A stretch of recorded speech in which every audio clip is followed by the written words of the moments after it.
Hey, welcome to our 7th episode, and this is our ostensibly family-friendly edition. Hard to say. It's our first one with 4 people, so that's an achievement. I'm Elizabeth. I'm boring. I'm always here.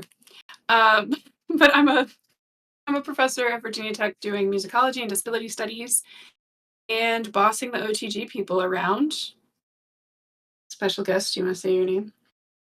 She bosses them around along with me, Christian, who is her nephew. Really know nothing else. I haven't It's like really Prince. accomplished much. You did pull a really great Pokemon card.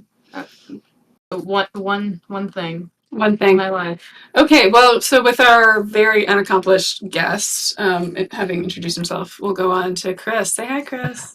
Hi, Chris. My name's Chris. I am the other person that's, well, not always here, but usually here on our streams. I'm also a professor at Virginia Tech, also do musicology. I write silly D&D adventures about operas, and I like to blab about random things, which is my role, or one of my roles here. Yeah, that's me. Gustavo, And virtually no experience with children? Oh, very little. I was a child once, if that counts. Interesting. You saw some once? I have seen children. I am familiar with children. Familiar with the concept. Interacting with them, I have not done a lot of. Although I have some 3 nephews at this point. Well, like nephews asterisk. We're not related by blood, but they are nephews. So, and they're what, 6, 3, and 8 months ish. So, I'm gaining experience. I'm gonna level up soon to like passable with children. Anyway, that's me, Gustavo. They'll let you know. Hi, I'm Gustavo, and I also am on OTG, and I am here with less frequency, but this is my second appearance, and I'm excited about it. I've been invited today because I have made children of my very own. And I have 2 of them, and they're pretty young still. I have a 4-year-old daughter and a 18-month-old daughter. And they are wonderful. But I haven't been able to teach them to play D&D yet. So we're here to scheme and make plans. Yeah. But I've been trying to inculcate them with all the things. How old until you switch from months to years? Is it like 36 months? Like 2. Around 2. You because that, Christian? Yes. I mean, I'll explain it if you want. Makes sense. Developmental changes come fast and furious for the first little bit. So, like, the difference between a 12-month-old and, like, a 15-month-old is pretty big. And subsequently with 18 months. But 2 sort of things sort of start to level out, and you sort of... It gets sort of a more even curve of growth.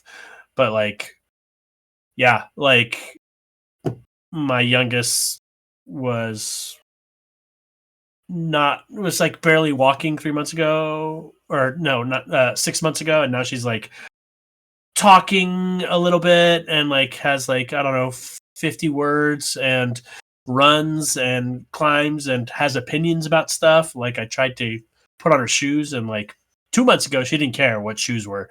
Now she's like, no, not those shoes. So yeah, kids, they're fun.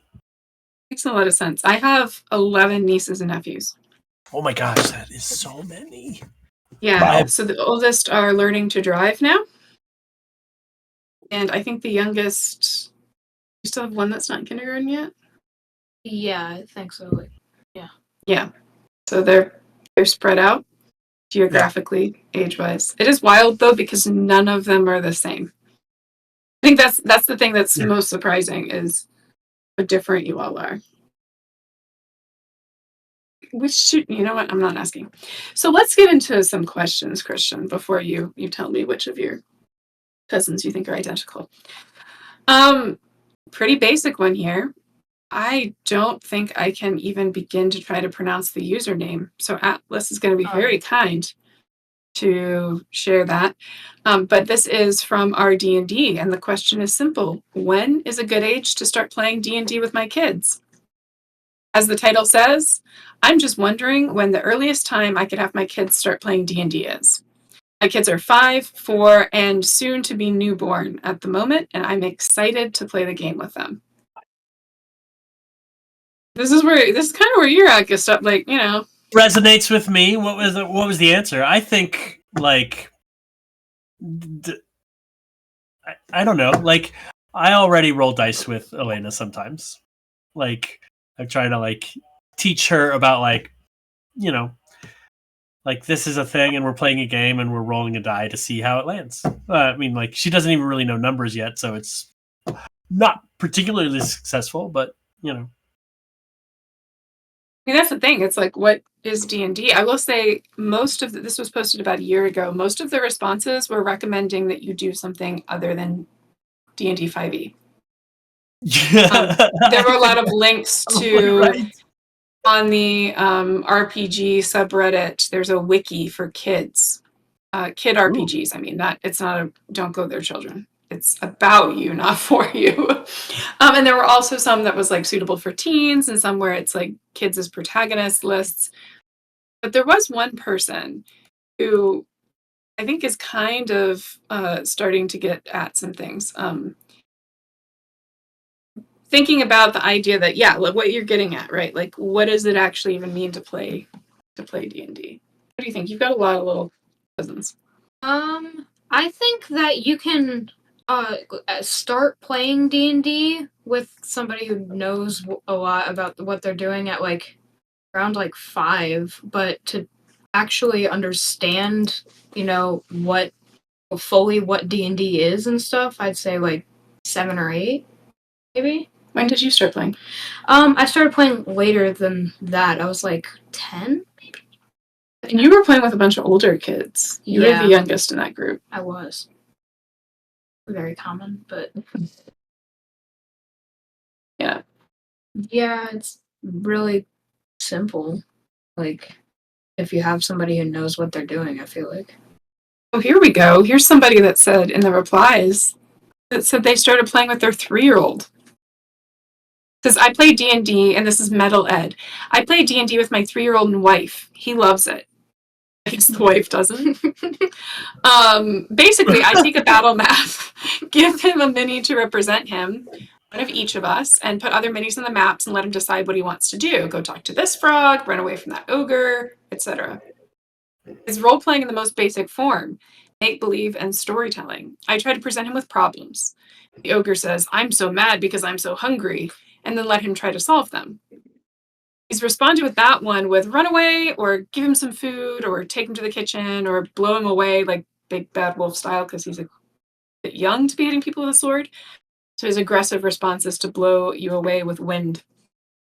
I'm trying to foster problem solving, imagination, compassion, and, well, grooming a future PC. That's not going to sound right to people who don't know the D&D lingo, but raising a new D&D player. Once he's a year or two older, I'll introduce basic character sheets and treasure. I'm working on introducing D6s for checks to succeed on things. Is that D&D, Chris? I mean, I like to say D&D is just storytelling and make believe with rules. So yeah, I mean, is it like 5e crunchy nonsense? No, but it doesn't have to be. I think, yeah, D&D is well.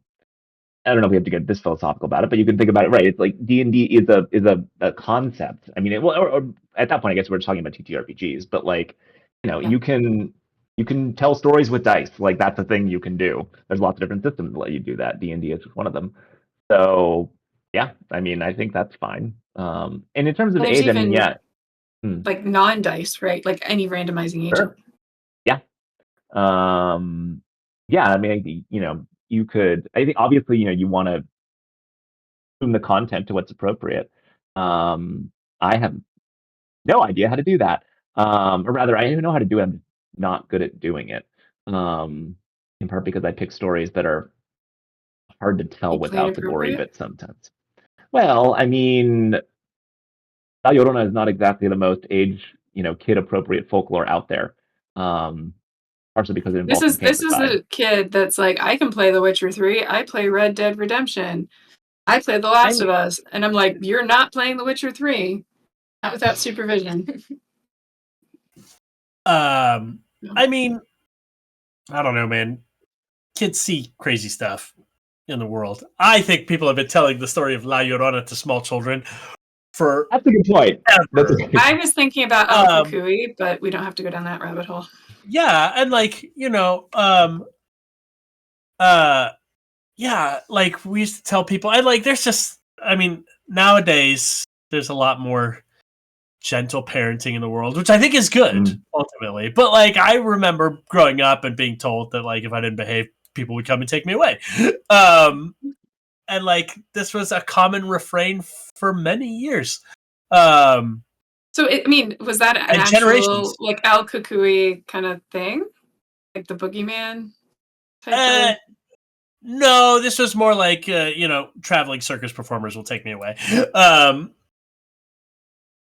now you're sometimes assisting traveling circus performers professionally. I have worked with. Let's analyze that. more than once.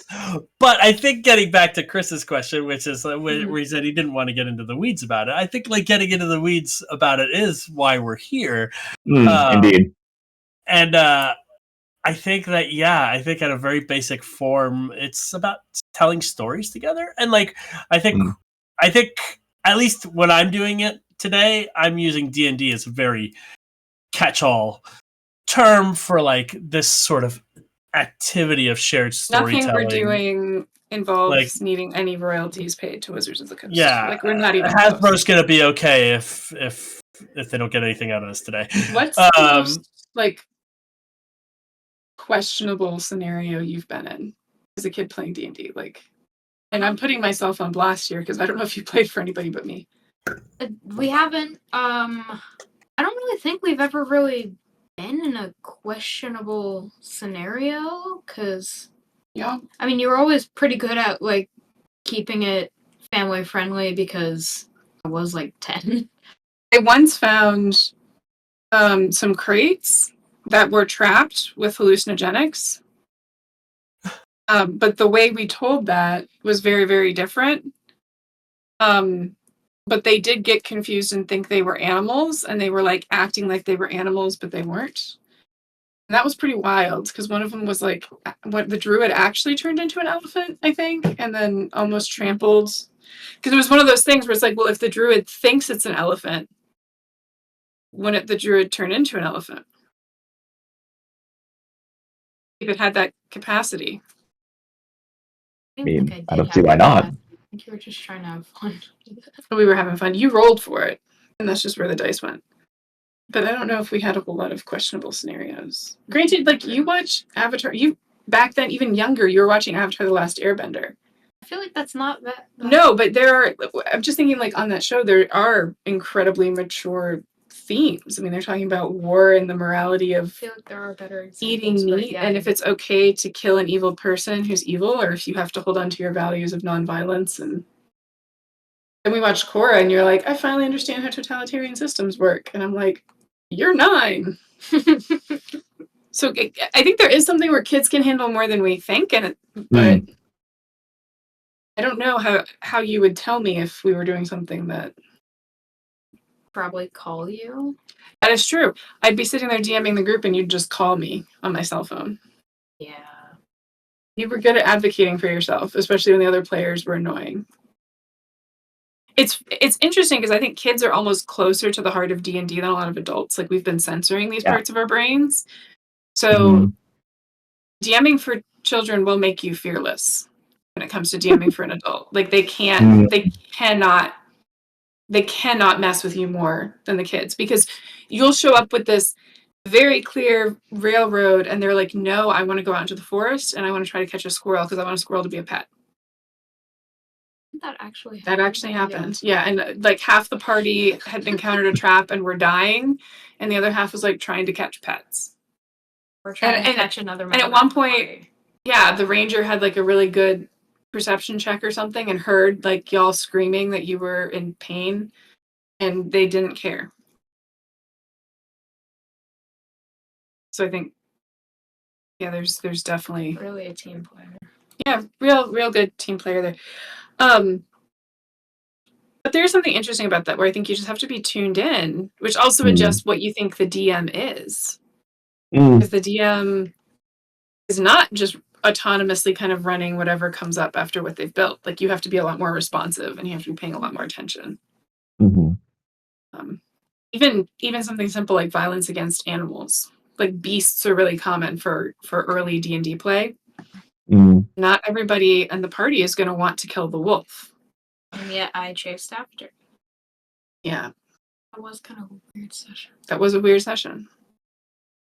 Little question Yeah. from chat. Christian, what class do you play in D&D? I have always played a druid because they are the best and changed my mind. Did you just create a new character in case we can play? Oh yeah, I did. I'm going to be playing a wizard just because I really like spells. You're basically Sure. going on Chris's life path right now. Being a wizard? Going from a druid to a wizard. That's true. I did do that. Because you were like druids, only druids, and then wizards. Yeah. That's accurate. Well, I mean, granted, I hadn't played a lot of D&D, and the first character was a druid, and I stuck with that for a while, and now it's just wizards and himbos, and sometimes they're the same. I'm really looking forward to Pink Pony Club James Bond. One day. But yeah, but you were so committed to the bit, right? Like you were a dwarf who'd been raised by wolves. Oh yeah, and I was bad at backstory. he was just it was a great backstory. You were only interested in being a wolf. Like it didn't matter if that was not the advantageous form, like that was your natural state. And it came up because we were doing some Candlekeep one-shots with some other one-shots, just kind of like tying things together. And there is one where you're dealing with like the Lamia, that whole thing. And it like came up that you were able to be friendly with wolves. Yeah. And then you really wanted to be a crocodile. And that took a whole... We were like going in a swamp and you were trying to trigger as many encounters as possible because the rule I had set is he had to encounter it like in the campaign. So you were like trying to get the party in danger as much as you could because I had told him I have a random encounter table that I'd roll on. So I don't know if you're going to get a crocodile. So he's like, I'm just going to get the party in as much trouble as possible until I get my crocodile. Yeah. I mean, this is to your point, Elizabeth, right? Like, I think kids have, again, I have very little experience with kids, but in general, my knowledge, thanks to pop culture and what little experience I do have and random bits of psychology, is that, kids are really good at imagining things and not being constrained by, everything that happens when you get older and your mind gets set into particular paths about how the world is and how it should be. Maybe that's perfectly logical, right? If you want to see cool animals, keep rolling on the random encounter table, forced combat, so you can see what happens. It is hard to figure out how much to give kids that they want and how much to make them work for it. Because that's hard with adults, but with kids, like each one of you is different. Some of you could not do a longer thread, and some of you didn't care if you got it right away. Yeah. I feel like the one really problem that I had during that campaign was she would try to like protect my feelings so much to where like if I would go down, she's like, do you really want to go down? Like, do you want to just... No, because we did talk about that. Because the first couple sessions you were scared to do things because you didn't want to die. And then towards the end, you were embracing the chance that you might turn into an actual monster. Yeah. So Death is fun. Death is fun now. That's... Atlas, I don't think you can call the video that. I know that's tempting. But it would be such a good title. Atlas, I think we both know what this title of this video is going to be called. What? It's fine. Don't worry about it. The chat has been entertaining. Oh, okay. Awesome. I shouldn't read it? Correct. Okay. So here's our second one. Beginner or kid alternatives as an introduction. So this is by username ThreadEns, also on the D&D subreddit. Hi, we're a family of 4 with 2 children aged 8 and 10, and I'd like us to play D&D together. My husband is happy to DM, but has very little experience. We have the 5e Essentials kit, and a while ago we all sat down and made characters and attempted to go on an adventure. This says Defiance and Flan. I don't know which one that is. That's okay. I don't think the children really got, in scare quotes, what to do, and I think they'd respond better to doing rather than us trying to explain it to them. I've seen a few people mentioning alternatives suitable for kids, which are along the same lines, but I don't really know what to look for. Can you suggest something simple for us to start with so we can build up the idea of using dice and RPG? Thanks. So are there other systems you're familiar with, things you'd recommend?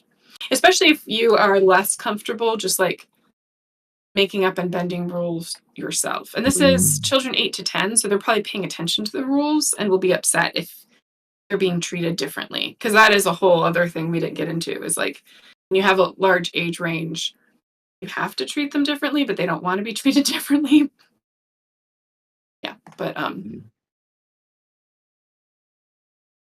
Kids on bikes? D&D people? Kids on bikes is great. I mean, I'm mostly a D&D person, but I have messed around with some of these other systems. And I think generally leaning into the collaborative storytelling of it, which Kids on Bikes does. It's a great system because, you know, it's just like you're failing, you're succeeding. The dice are helping tell the story, but it's really narrative focused. There are rules and sort of actions that are done, but like D&D, which I love, is extremely prescriptivist, right? It's like this is the rule set, this is the closed loop of things that you have available to you. It's unique to you and it's special, but it's deeply complicated and all this stuff. Whereas like you can really play it a lot faster and looser, both as a DM and a player with a system like Kids on Bikes, where it's like, oh, I don't want to, I want to do whatever. It doesn't have to have a name. It's not like I want to do an action surge. I just want to run really fast, or and it's not. You're not that. It's very narrative based and also loose, which I think is good for kids because it gives them the open endedness and sort of being able to choose what they're doing, which I think is the real value for kids playing D&D, giving them agency in complicated situations that they probably wouldn't find themselves in the real world, but they get to feel like they own it. Which is, I think, a really cool thing to be able to offer somebody at a young age. So, correct me if I'm wrong, but Kids on Bikes, the way they do it is you have all the polyhedral dice. It's just that you pick which stat gets which die, right? So like if you're a low strength character, it might be your D4. And then, but the cool thing about it is that if you roll the highest number, you explode the die and then you get to roll again. So occasionally it's like to your benefit to have your weak stat being a low number, right? Because like you've got a higher chance of exploding the die and being able to keep like adding to it. So you don't have to worry about modifiers. They don't have like separate skill proficiencies. They're just kind of operating on those core abilities. So it's easier for the DM to call a check. Yes. And they have Kids on Brooms, which has some magic added. Yeah, and it's all sort of powered by the apocalypse based, but it's like, okay. Yeah. Because I guess like one thing you could maybe do in a situation like that is, you can mix and match systems, right? Like if there's a system that has because like the thing that's the most prescriptivist about D&D is the combat, right? With the thing that is the most structured, the most kind of rules intensive and, just formal. Role playing and just like going through a town, like that's easier in terms of just like talking to people and like rolling, like persuasion checks are pretty easy to explain, things like that. So I feel like you could keep the D20 kind of skill side of things and then, then incorporate whatever other system is easier in terms of, the more complicated bits of D&D, like combat.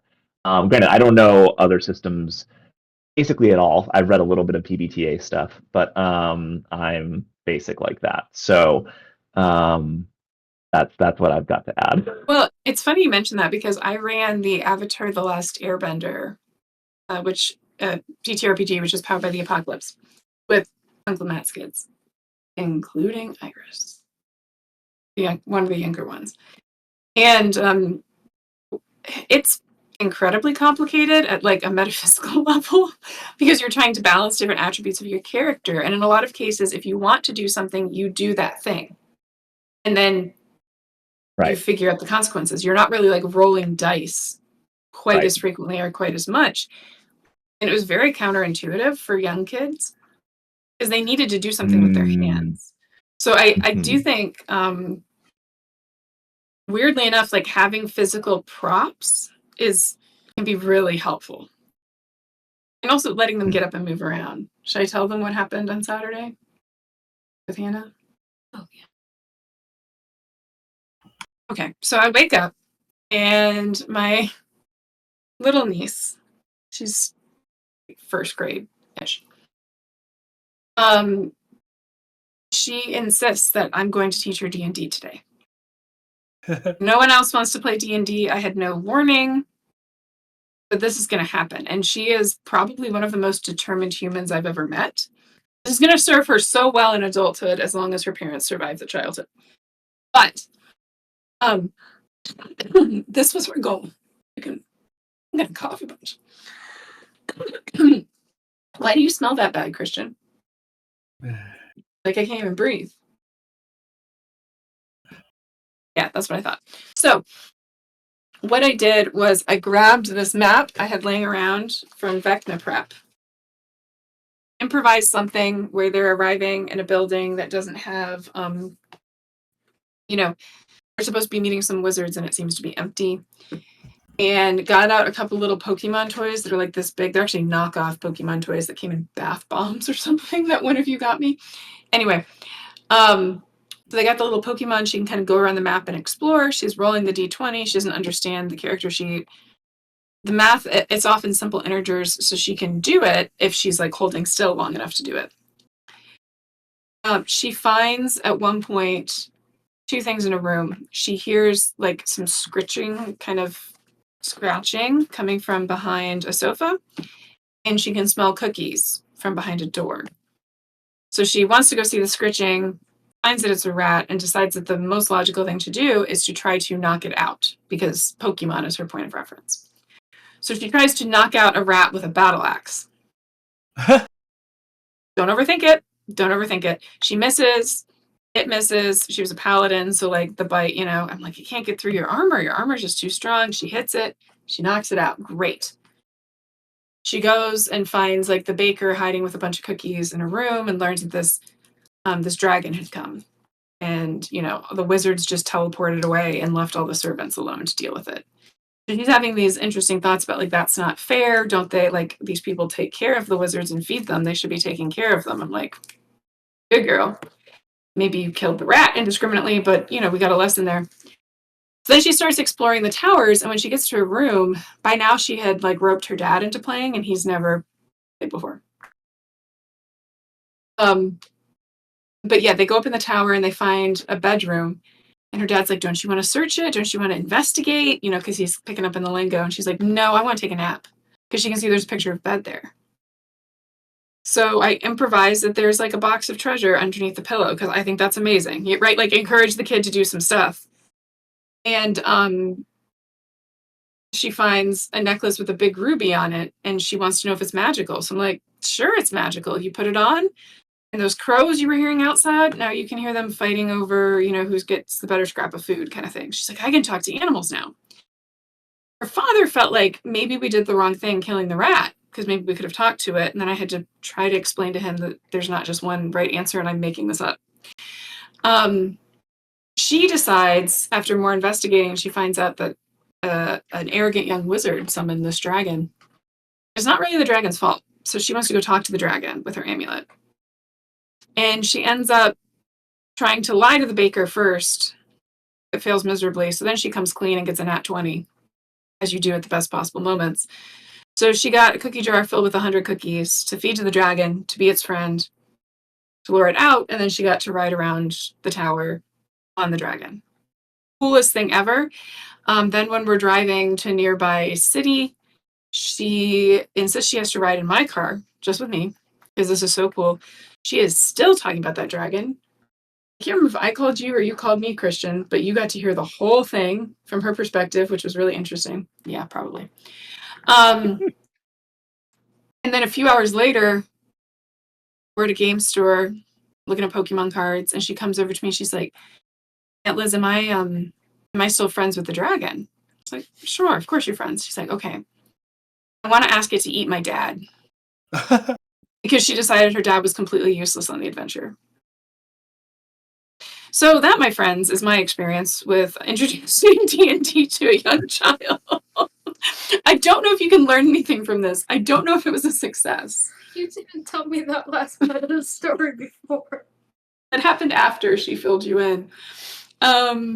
She had an amazing time, and now she's like, of course we get to the game store and she just wants to buy all the minis, and I look over and she's got like an armload of paint and unpainted minis, and I'm like, how? Like, what happened? Am I worried that some of her, grandparents on a different side might be worried about Dungeons and Dragons? And The grandparents on our side are kind of weird. no, I don't know. They're not paying attention. They're taking a nap.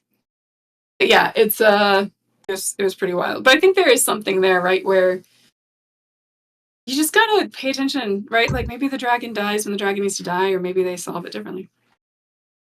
I don't know. I don't think there's anything to learn from my long digression. Nothing at all. No. Is this normal? I just talk a lot and there's no wisdom. Yeah. You haven't learned anything from me ever. Except your mom jokes. It's extra weird when his mom's my sister.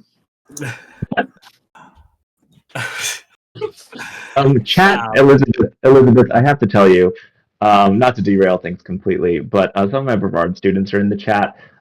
They have decided that if I were an unguent, well, actually, Will decide or suggested this, I would be a taper. But they are Yes, also. that's correct. So yes, I feel like Elizabeth could also be some sort of feline, but I haven't watched many streams. So, Feline, yes. I told them I think you're an owl bear, actually. Not just because you're wearing the hat, but because I think personality-wise that actually fits. Well, there's personality. How dare you? What animal would I be? I just think owl and bear. I don't know if that really has a personality.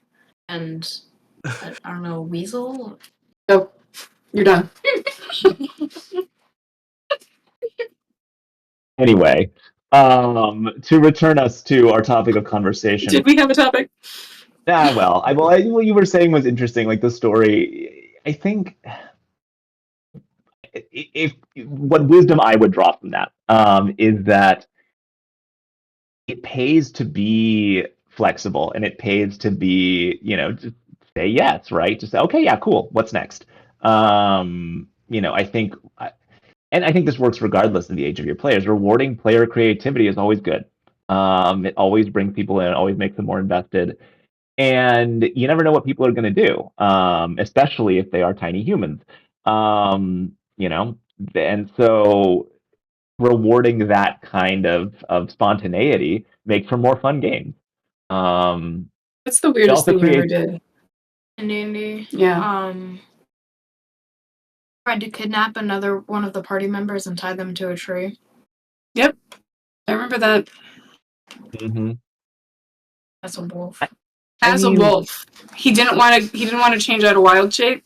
So there were a lot of checks because he was trying to do this like with his mouth, tying a knot. To be fair though, I had followers. Other people didn't want that person to lose either. True. You made a perception check with was it performance or was it persuasion? Persuasion. You had disadvantage on it because you were a wolf, and back then you couldn't talk in wild shape, unlike now. Oh. Yeah. And you still managed that. and you acted it out, if I remember correctly. See, why, normally I would discourage PvP, but when like the person being tied up thought it was so funny, it just, I mean, yeah, picturing you as a wolf tying someone up with your mouth and convincing everyone else to go along with it. Yeah. I don't know, man. You see why I'm not really worried about DMing adults? It's different problems. well, and it's interesting though because like that degree of flexibility or a willingness to be like, screw the rules, let's do something else, or at least like let's creatively bend the rules in interesting ways. Like that's difficult for a new DM, or it can be, Oh, yeah. depending on how familiar you are with things and how willing you are to, or like, if you're familiar with other TTRPGs, whatever, how willing you are to leave the kind of guardrails of the rules. So actually, hey, I can bring us back around to that second question. It's I can see how it would be difficult for a new DM or someone who's like, not DM very much to be kind of looking for different kinds of structures, right? Different sets of guardrails that you can kind of, use to build up to something. But I also think like it, unless people are kind of like actively either preventing other players from having fun or are kind of, you know, stealing the spotlight or just like otherwise harshing the vibe. Game's fun. Like you can screw up and it's fun. Like we should all be having a good time. I think so. Like my point is that it's DM. If you get something wrong or screw it up, or you have to just fudge something or hand wave something, like fine. As long as everybody's on the same page, then I think it's And something we were doing to it pretty rules yeah. intensive. We were. Like you were being silly, but you had to make the checks. Yeah, I think I kind of just thought it was unfair whenever, like, somebody would try to... This was an instance of a party being frustrated with how a player was behaving and chose to respond in game, which made it really tough. Like, we definitely had at least one break where I was checking in on everybody. Yeah. But the person wanted that reaction because apparently they were trying to annoy everyone to be the center of the story, and they didn't know how to be the center of the story. And they're like, we'll put you at the center of the story. And then they were all laughing. And it actually went well. Like, they were laughing together. But I don't know. That was wild. You liked this reply. You want to read this one? Oh, yeah, sure. So to the same question, this was a reply we found. Yeah. I GM a game with my 9-year-old in it. He's not really objective-based, but he has a ton of fun when we get to the actual dungeon. Keeping the game on rails is better with younger players, IMO. Some of the pre-mades can be a bit sandboxy for kids. Our campaign is fairly straightforward. The princess tells him where the bad guys are, he kicks in the door, he has a ton of fun dealing with the morally black and white situations, and is rewarded for doing the right thing. I mean, it can be simple. Yeah. Mm-hmm. And frankly, that works with adults too. You just have to deal with the adults picking the morally black more often than not. Indeed. Okay, this one, you found this, didn't you? Yes. Do you want to read this one too? I guess. So we found a third question. We weren't rogue, because normally Atlas picks these. Go for it. I asked for this, I should read the title. Taking nephews to see the D&D movie. Are they too young? My 2 nephews, 5 and 8, love all things medieval and fantasy and want me to take them to see the D&D movie. I saw it 2 weeks ago, and off the top of my head, I can't really think of anything in the movie that'd be too scary/inappropriate for them. Just thought I'd see if the wonderful folks of r/D&D can help refresh my memory so I don't mentally scar them.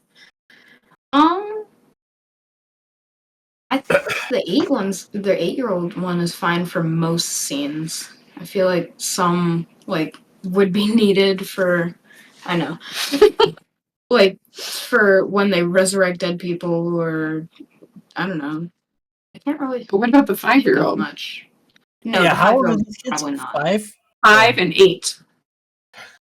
I don't know. Maybe I'm counting. Okay, and this is also classic that this is an uncle. Because I will say, as an aunt, I do not always get this right, and I spend a lot of time researching it. What was it you were trying to convince me to say was okay? Is it Daredevil? Oh yes. The TV show? Yeah, it's great. I like that you have achieved this. This is awesome. You passed the check. You should. It should have been very high DC. Well, that's the thing is, I said I didn't think so, but he's still. She said that she was worried about the more like nudity and stuff like that, and then I texted my mom about that, and she said, "Well, Daredevil is blind, so he shouldn't really see any nudity." So that's how I was able to watch it. Are we sure he's not a bard? This is some real rules lawyer energy, and I like it. I know it could be. It could go wizard. It could go bard. Maybe it's a warlock. You're operating between the lines entirely, which is great. I would say no to all of these things.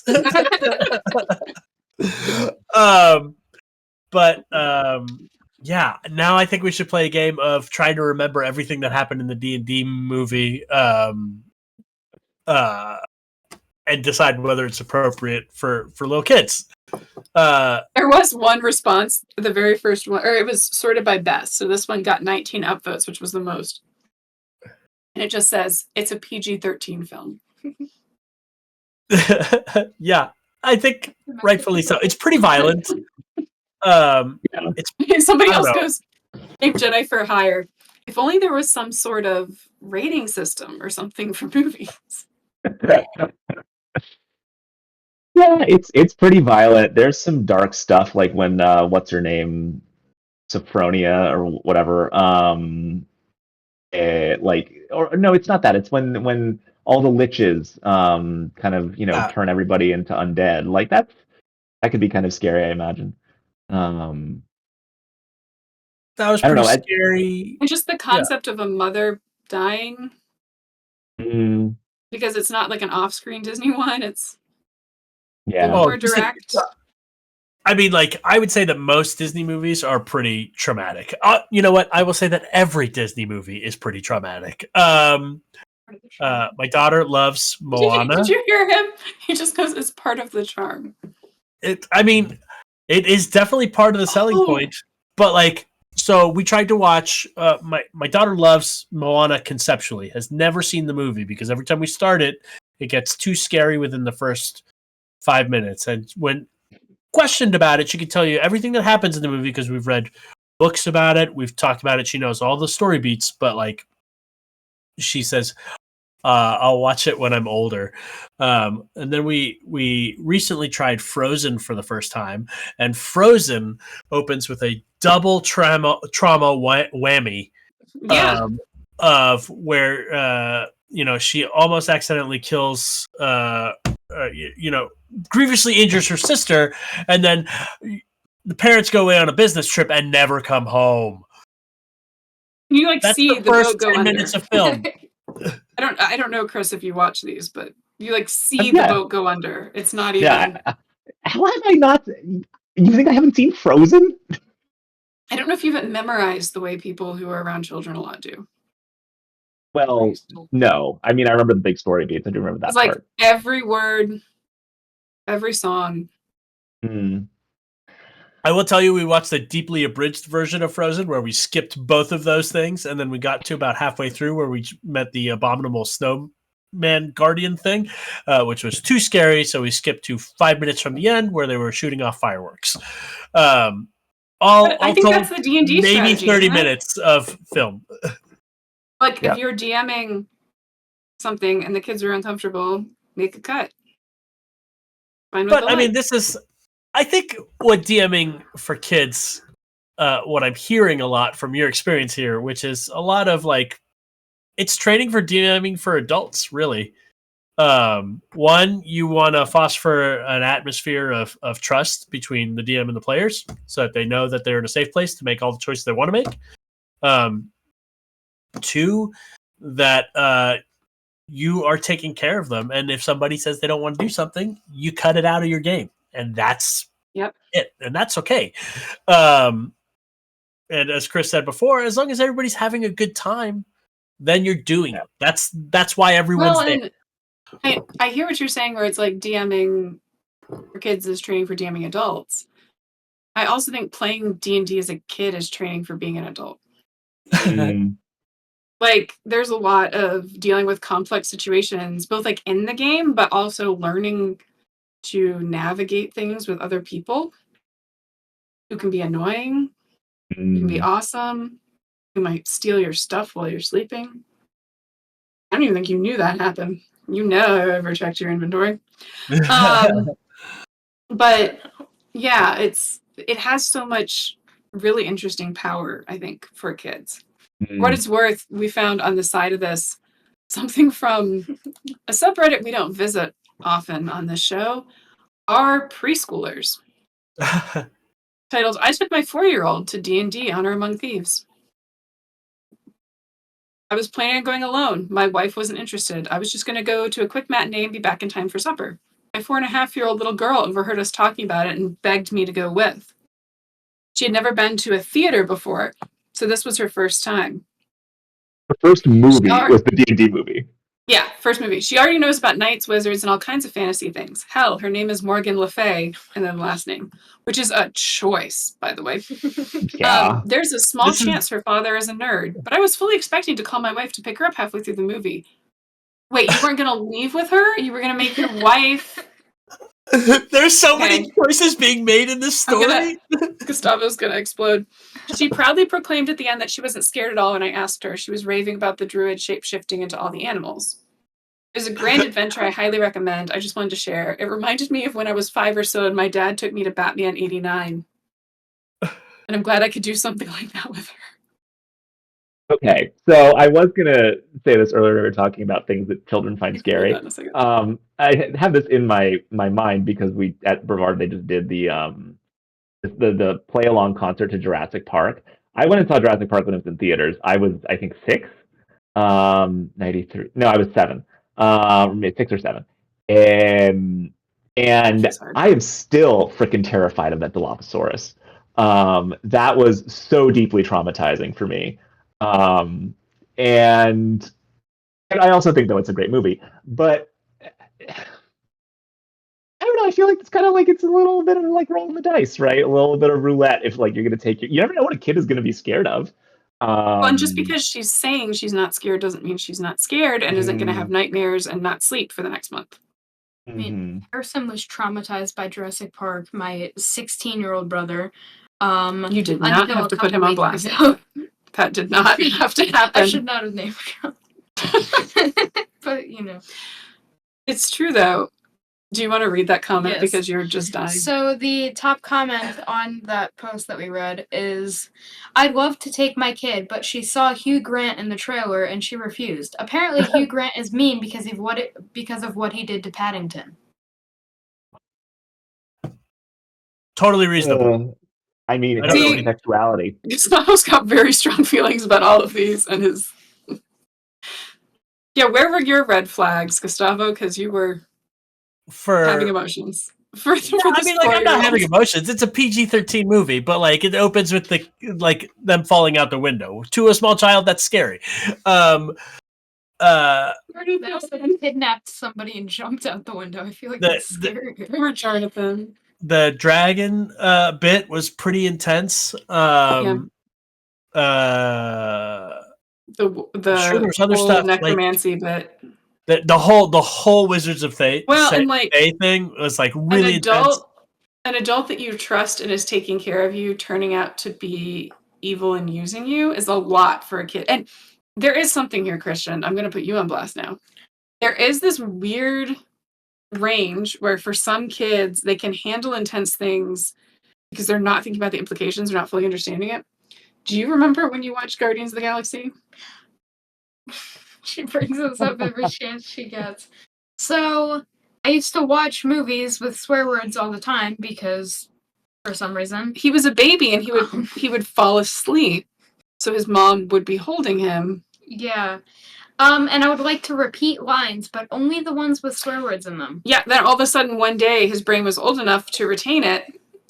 My favorite is when you went to kindergarten and you finished a test early. So what'd you write on the back of the page? I can't say. It was just, we'll just put it this way. He just wrote all of the lyrics to one of the songs. Just verbatim. All the way. And they're like, what are you showing this child? What is he listening to? This isn't age appropriate. It was like the whole thing. But you weren't scared of it really, because it was Chris Pratt. Why would he be scared? Wow. I can hear his mother laughing in the bedroom next door. She's a very, very excellent parent. This is just a difficult child. I mean, all those words are very short, very easy, very pithy. You know, they really just, you know, it's not surprising. Both of my kids have dropped swears at this point. I don't think they knew what they were doing, but it did happen. I think this one figured it out really quickly because he's always wanted to make people laugh. Like before you could talk, Yeah, I guess. You would do one of two things. Like you'd be sitting at church and he would like have someone holding him and he would either just stare like he was staring into your soul and judging you into the eyes of someone in the pew behind, or you would like make weird faces trying to make them laugh. So the shock value is definitely dangerous with you, especially young. Yeah. And also now. Also now. Especially now? Is that a more truthful way of saying it? Got any more?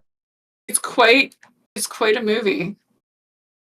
To just be like, let's do it. This is wild how many people. Oh wow. Lots of 6-year-olds. Here we go. This is great. This I have actually been in this situation with some of the youngsters. My 5-year-old son cried when I didn't involve him in an adult D&D campaign. I feel terrible. My son loves D&D, but is still too young to understand the rules of the game. I had adult friends over to play D&D, and he wanted to play too. However, my friends never played D&D, and I had to hook them in with a good experience, which my son would not have the patience for. Once we got started, I sent him upstairs to get ready for bed with my wife, and he lost it, started crying and feeling left out. I felt terrible. I brought him back and did a fake combat encounter with him, which he enjoyed. It delayed our campaign, but I did not want my son to feel like I didn't want him there. I feel awful, and I don't know how to address this if I have people over for a D&D session in the future. Can any dads help me out with the situation? He's pointing at the direction, or in the direction of Gustavo on our screen, which is not the same as your screen. I play D&D when my kids are asleep or not around. I mean, just because they're going to want to engage. I don't know, man. This is part of being a parent sometimes, which is just like, you got to schedule around the kids. So, but I mean, I think he definitely made a valiant effort. I don't know. And I mean, it also sort of depends on, I think, how your house works, right? When you are hanging out with your friends or like at your house as an adult, like, are your kids part of that experience? Like, if they are, then the expectation that they're not going to play D&D with you is not realistic. And I think that that's okay. I mean, just, yeah.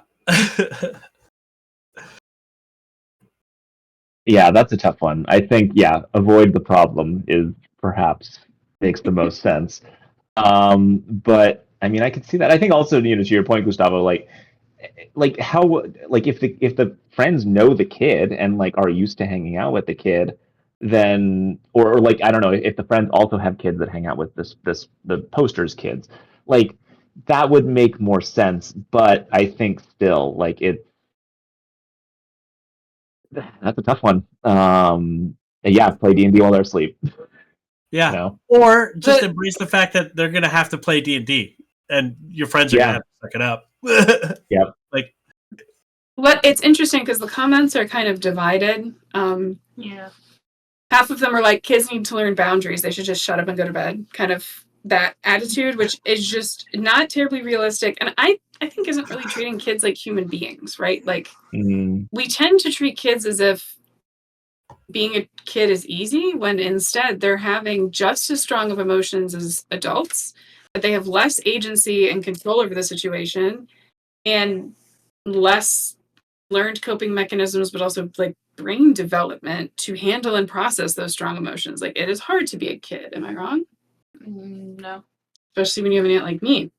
But a lot of folks who are parents are recommending that you just help them understand the difference between adult D&D time and kid D&D time. So they're giving little tips for like, you can even play D&D at dinner if you want, or like, have some time scheduled where they know this is my time for D&D, and then it's easier to have that boundary and say this is the adult time.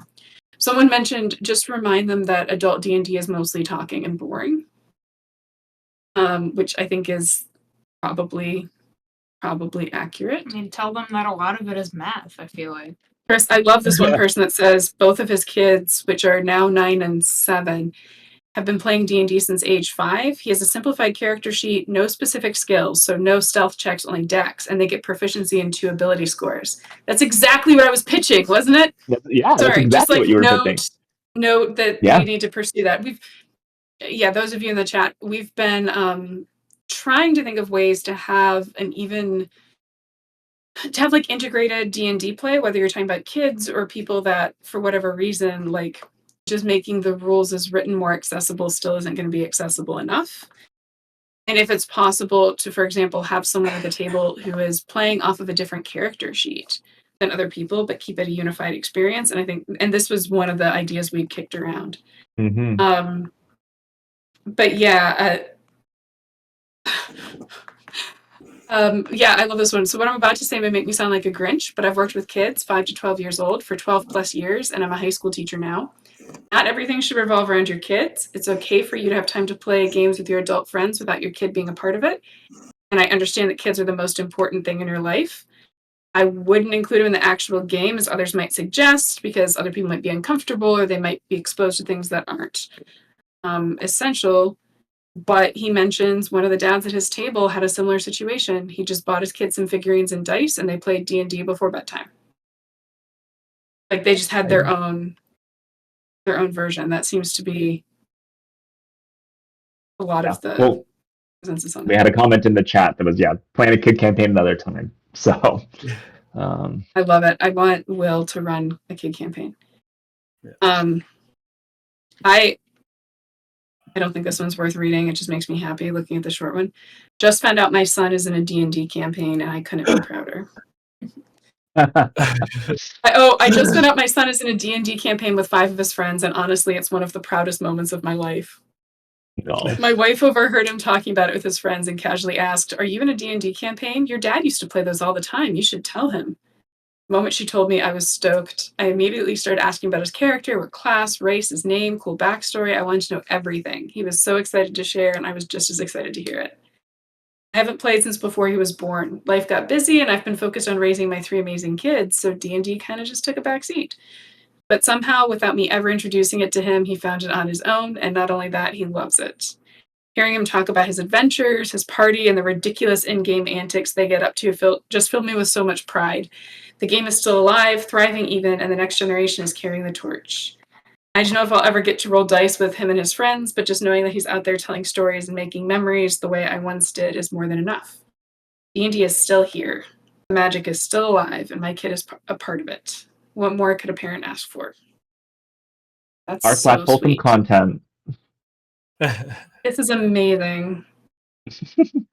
I guess it's a good kind of wrap up is like, why is this making me emotional? Like, why does this matter? Why would we want to pass D&D on to the next generation?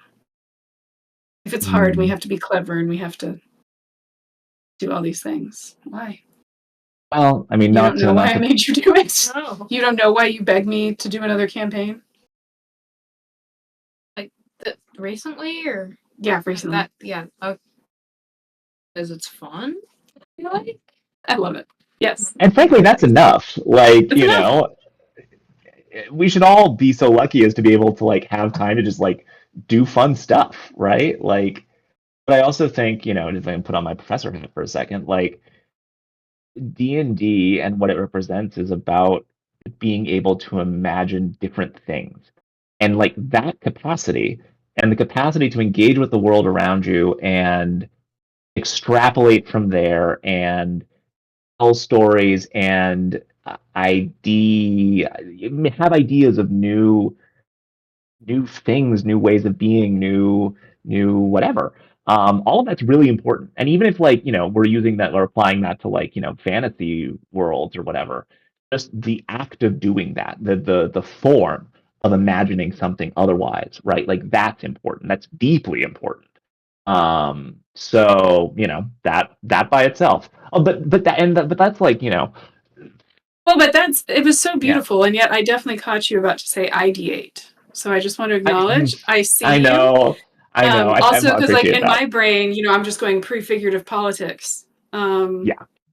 There you go. You never asked the D&D professors, but they gave you answers anyway. It is a really misleading title for this. Well, I like Will's thing in the chat as a potential title. It's also about war crimes and emotional damage.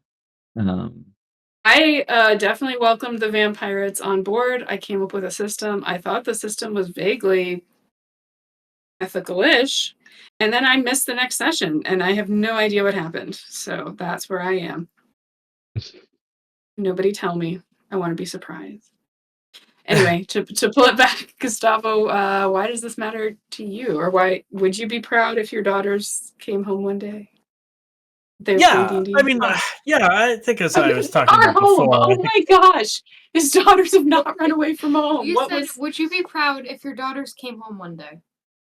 Yeah, I would be. On their own, Oh. it saves me a I lot said of work. more words. Chris, do you see I'd be a little deal with worried. because I've been trained by the best. Indeed. You're forgiving me. I think it would be cool. I mean, like, I don't know.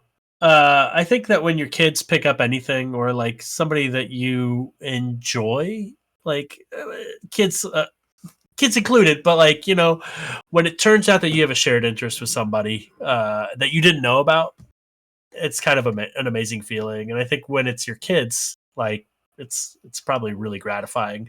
I haven't had this yet really outside of like maybe eating bananas. But I mean, it's every little one though. Yeah. No, yeah, like I love it when my daughter loves a book about dragons or talks about being a little goblin. So yeah, like I think it would be super fun and get you right in the feels. The writing is on the wall and it's in elven runes. Yeah. The look Christian has is because Kolya is incredibly jealous that he's not sitting in the chair next to me, the cat. So he is trying to come over top of the computer. Yeah. So we'll see. We'll see how that goes.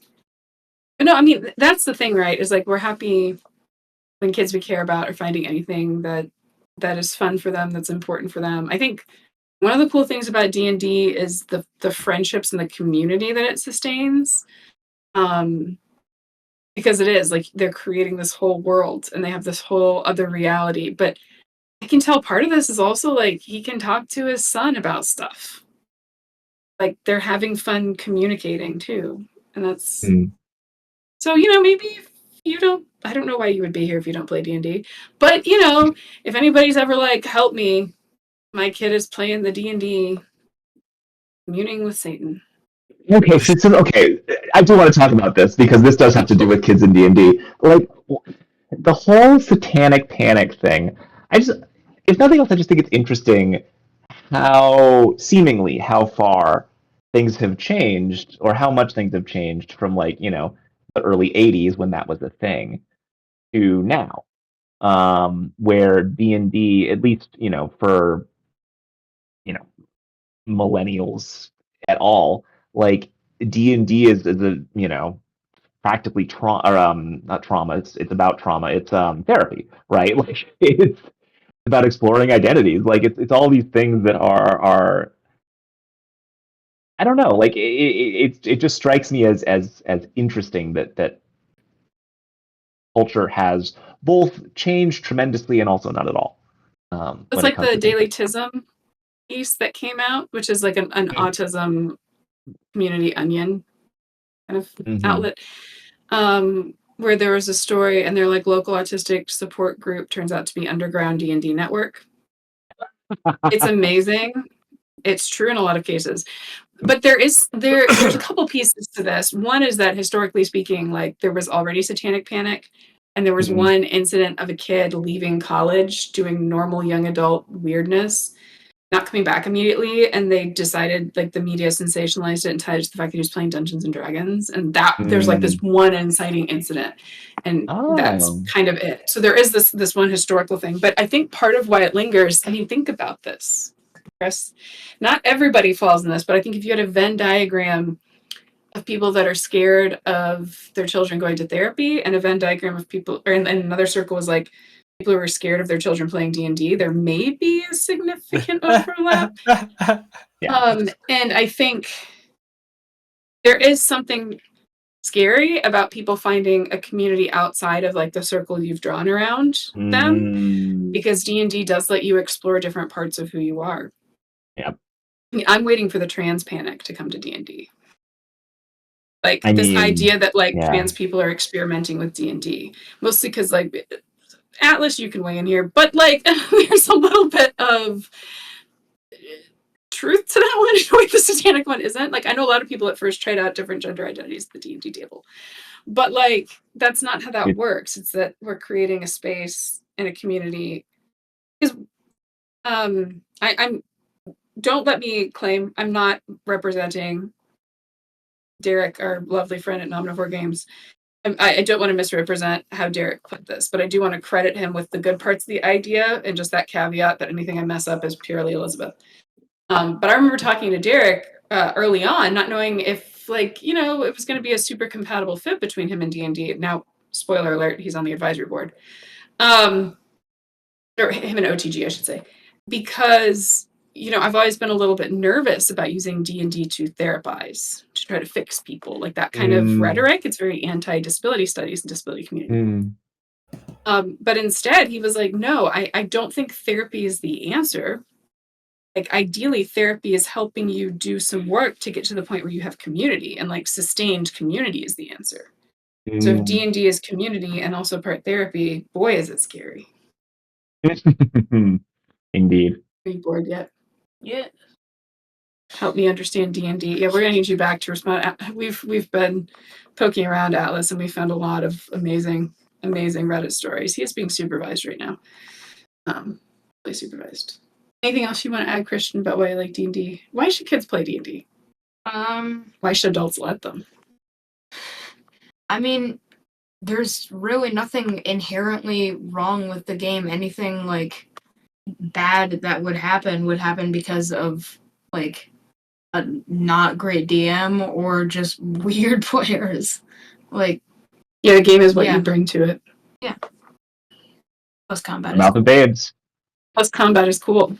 Although you really didn't like killing animals early on. Oh no, why would See? High five. Nonviolent solutions are on the table. I'm not a vegan. Please don't call it that, Atlas. That might be misleading if that's the episode title. I am not I'll a try vegan. my I'm best not to a find vegan. another. Because usually episode titles come from something interesting somebody said that just kind of sticks. But And it sounds like what interesting things y'all have said. are there some floating in the chat? Some options? Not. Let's say no for Chris's sake. Chat is wild today. We love you, chat. I'm only keeping a quarter eye out. Will has contributed some good things, both helpful and also just terrifying. Do we have 50 followers? I can't I don't tell. know. On some menus it says 50, on some it says 49, on some it says 47. So the reason I'm asking this, actually, Atlas, you explain, because you actually know, and I would just be misinterpreting what you told me. Oh, sure. So, once we hit 50 followers, we receive a Twitch achievement, which is to say that we're building a community. And once we have 50 followers, whenever that decides to register on the achievements menu, then we can give people VIP mode, which comes with special badges and special privileges in chat. So, And y'all are special, and we want to give you privileges. Fancy. yeah. Not all of you. Some of you are a mess, and that's what the mod team is for. Yippee. Sorry, was there something that Will was saying that you wanted to read, Gustavo, before I took this on a journey? Oh no, there was something in passing. He had a good point about kids playing D&D with parents and kids, and setting up time for them, and also something really horrifying about feeding people to vampires. Which There's a whole discussion about war crimes. in your Okay. A confession. My solution to the vampirate's dilemma. We have had a prisoner for a while, and he doesn't really seem to have any information, but we think he might have information. And to be fair, he tried to commit genocide, okay? Like, this is not a good person.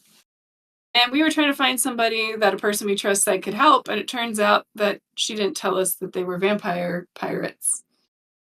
And I didn't want to be racist against them just because they're vampire pirates, and I had a source of blood for them that was fairly sustainable. We have a cleric who's an auto gnome, and if we just don't tell the cleric what's happening, anytime the cleric sees somebody that needs healing, the cleric will heal. So, like, it seems to solve itself. Yeah. This is an example of the damage that can be done to your children if you let them play D&D with me. this He is thinks very that's gray. perfectly reasonable. Yeah. Listen, He the thinks early it's start getting fine, these and he moral thinks children quandaries. should watch Daredevil. So No, I think I Hey, should watch good on you, Daredevil. man. Good on you. You got away with something, and I'm impressed. I think this speaks to your the last thing you need to tell him. success. I mean, he said it.